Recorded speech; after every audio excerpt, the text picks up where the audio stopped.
मोगिया पगली गे ससुर अंगना में बैसल हो ससुर अंगना में बैसल तो लाज नहीं तो लाज नहीं तो लाज नहीं तो डीजे शंकर राज हेटौड़ा बाजार। मोगी खाइल बनल ही स्वाद नहीं छोगे स्वाद नहीं छोगे स्वाद नहीं छोगे मोगी खाइल बनल ही स्वाद नहीं छोगे मोगी खाइल बनल ही स्वाद नहीं छोगे भैंसुर अंगना में ससुर अंगना में बैसल हो लाज नहीं छोगे ससुर अंगना में बैसल हो लाज नहीं छोगे मोगी खाइल बनल ही स्वाद नहीं छोगे स्वाद नहीं छोगे मोगी खाइल बनल ही स्वाद नहीं छोगे ससुर अंगना में बैसल हो लाज नहीं छोगे ससुर अंगना में बैसल हो लाज नहीं छोगे लाज नहीं छोगे। आप सुन रहे हैं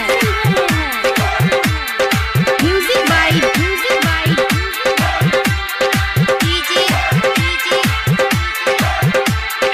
विजय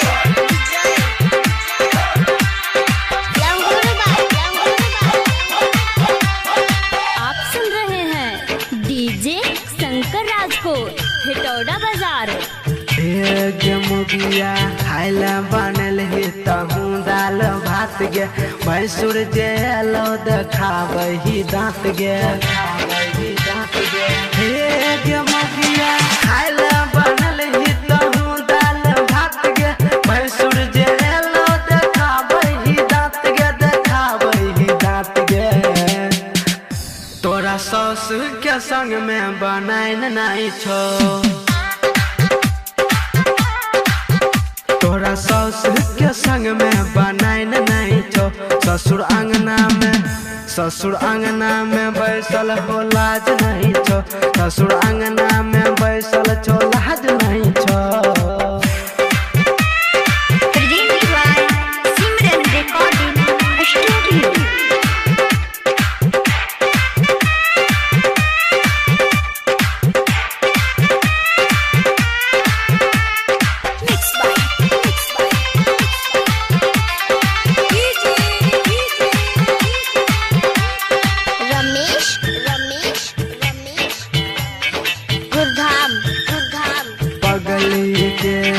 समझै नहीं छी कहूँ ककरो के बात गे मन कर है तो हर तोड़ दियो दाँत गे हम गिया समझै नहीं छी कहूँ ककरो के बात गे मन कर है तो हर तोड़ दियो दाँत गे तोरा ननदो के बोली सोहाइत नहीं छो तोरा ननदो के बोली सोहाइत नहीं छो ससुर अंगना में बैसल हो लाज नहीं छो ससुर अंगना में बैसल छो लाज नहीं छो। आप सुन रहे हैं म्यूजिक बाय डीजे विजय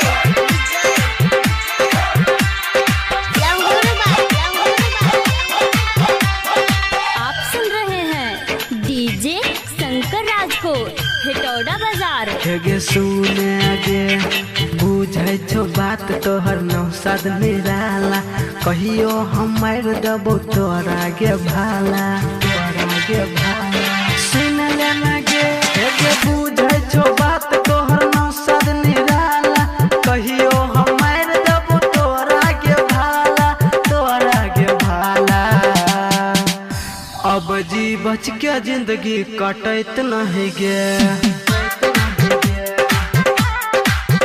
तोरा संग है अब जिंदगी कटैत नहीं गे ससुर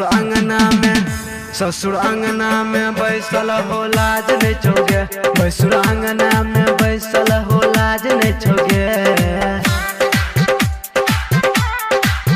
मौगी खाइल बनल ही स्वाद नहीं छोगे।